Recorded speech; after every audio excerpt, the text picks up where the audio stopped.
Merci, Président. Monsieur le Président de l'exécutif, j'ai été conseiller général entre 2008 et 2014 du canton de Calenzane et croyez-moi, la gestion du réseau routier faisait partie de mon quotidien. Avec le regretté Jean-Louis Amachi, nous avions une proximité avec les services départementaux qui faisait qu'on alternait sur les besoins, alertait sur les besoins, générant des renforts en mesure d'assumer les urgences qu'il y avait à gérer. 6 années après la fusion de la création de la collectivité unique, le constat d'échec est palpable sur ce point. J'en veux pour preuve l'état des routes de Balagne ou sur le périmètre des deux intercommunalités. Il y a 500 km de linéaire routier. Si l'effectif du personnel à Île-Rousse est toujours admissible, il en va différent à Calvi où l'antenne fonctionne avec seulement 4 agents au lieu de 10, conformément à la norme d'un agent pour environ 15 km. Comme c'est le cas dans d'autres subdivisions, il manque entre 16 et 18 agents en Balagne. Dans toute la région de Galéria, une seule personne est affectée, alors qu'il devrait y en avoir au moins 2 pour garantir les conditions de travail sécurisées. Il est clair que le service souffre d'un déficit de personnel sur le secteur, et cela sans compter l'absence de secrétariat. Il n'y a qu'à voir l'état des routes et des fossés qui ne sont pas entretenus avec des trous et des affaissements de chaussées. Sur la nationale à Lumio, ça fait 18 mois qu'il y a un affaissement pourtant signalé. Et sur la RD 81 qui permet d'accéder à la forêt de Bonifato, des racines d'arbres soulèvent la voie, très dangereux pour les deux roues. La liaison Calvi-Galéria, bord de mer, est quasiment fermée avec de la végétation qui empiète sur la chaussée de chaque côté de la route. Et lorsqu'il pleut, la chaussée n'est plus praticable de façon sécure avec un risque d'aquaplaning élevé. À ce jour, la maintenance des routes en Balagne, plus précisément dans la région calvaise, pose un défi insurmontable, malgré les efforts louables du personnel. La taille conséquente du réseau routier rend impossible une intervention efficace de la part d'un nombre limité d'agents. Cette difficulté est particulièrement prégnante sur les voies départementales, avec les implications que cela comporte en termes de sécurité et d'accessibilité. Au-delà de l'entretien, il y a des investissements structurants sur la RT 30 qui dessert un territoire fréquenté, la Balagne étant une région dont l'attractivité et l'affluence sont importantes en période estivale. Et si l'on regarde les opérations prévues dans le PPI de 2017, on voit bien qu'hormis les 3 tournées à gauche, ni le contournement d'Île-Rousse ni la traversée de l'Omio n'ont été engagés. Peut-être que ces opérations ne sont plus à l'ordre du jour, que la direction des routes a d'autres solutions à nous proposer, mais faut-il encore le savoir? Les élus locaux sont laissés en déshérence. On est à mille lieues de la politique de proximité des départements que nous sommes nombreux à regretter.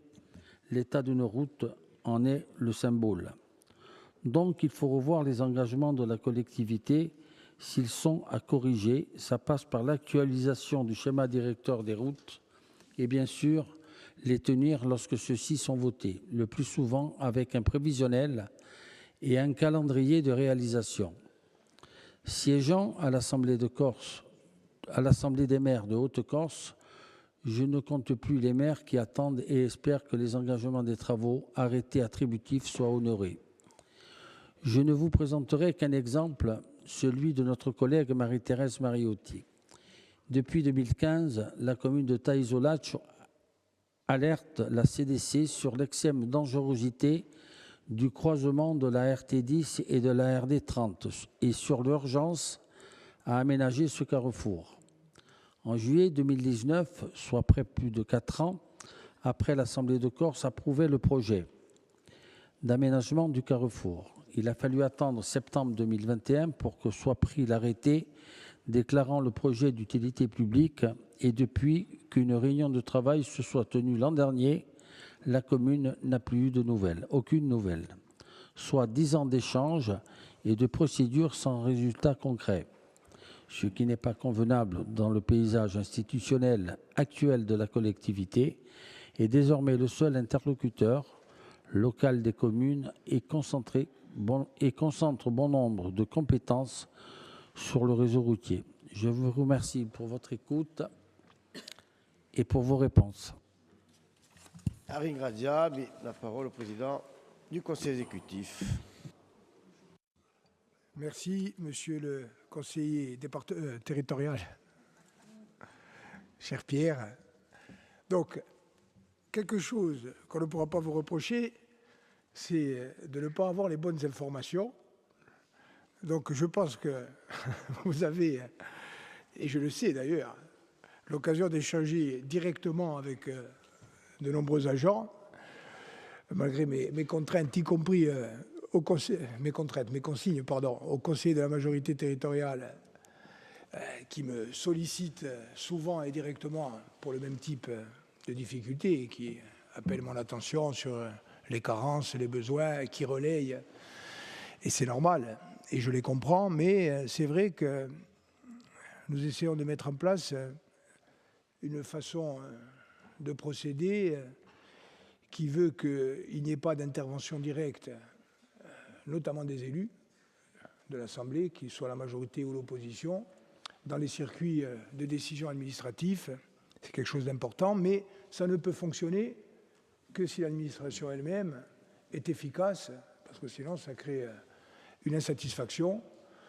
Et donc, sur le principe, je comprends tout à fait et les interpellations publiques, comme celle de votre question orale, et les doléances que me font régulièrement remonter les élus, notamment de Balagne, puisqu'on parle de Balagne, enfin, à titre principal, pas que me font remonter les élus de la majorité territoriale, notamment sur l'état du réseau routier.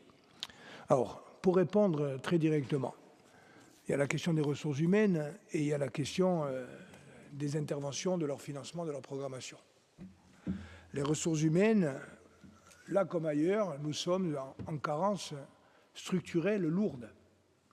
Vous l'avez dit, je pense que vous avez discuté directement, y compris avec les responsables sur place. On a un besoin évalué par les services de 16 agents supplémentaires. Ça vaut en Balagne, comme dans beaucoup d'autres régions. Ça vaut dans le service des routes, comme ça vaut dans le service des FORSAP ou d'autres services opérationnels. Et ça vaut également, notamment dans les secteurs en tension, je pense par exemple dans le domaine de l'action sociale. Ce n'est pas seulement pour les catégories C, c'est pour les catégories B et les catégories A. Je vous rappelle également que vous n'avez pas eu de mots assez durs du côté de l'opposition pour pointer l'augmentation des dépenses salariales, notamment. Alors que l'augmentation des dépenses salariales est due uniquement au GVT, premièrement, deuxièmement à la répercussion de décisions nationales et à l'effet mécanique du régime indemnitaire. D'ailleurs, écoutant les autres débats budgétaires, je me disais que Xavier Lacombe, qui n'est plus là, enfin il n'est plus là, il est là, il est plus présent, mais qui n'avait pas de mots assez durs pour critiquer nos 3% et qui, avec la magnificence qu'on lui connaît, expliquait que 12,5% de 0,12 à la CAPA, c'est moins que 3% à la collectivité de Corse. Il faudra le talent de Jean-Martin Mondologne, prof de maths, pour me convaincre. Je reviens sur la question. Donc, on est effectivement en déficit de personnel. Il y a également, au-delà du déficit de personnel, une vraie question sur la productivité. Un débat que nous avons et que nous allons continuer à avoir avec l'encadrement supérieur, avec l'encadrement et avec l'ensemble des agents. Il y a des endroits où ça va très bien et il y a des endroits où ça va mal et quelquefois très mal. Il faut retrouver des marges. On a besoin d'un référentiel en organisation parce que la planification stratégique pour les investissements, ça vaut aussi la planification stratégique pour les recrutements. Donc on a besoin de savoir, DGA par DGA, secteur par secteur, ce qu'est l'état des effectifs, ça on le sait, ce qu'est l'état des besoins, et on aura besoin de prioriser nécessairement. Donc ce premier point est un point qui nous préoccupe au premier chef. Deuxièmement, sur l'état du réseau, qu'il s'agisse de maintenance ou d'investissement structurant.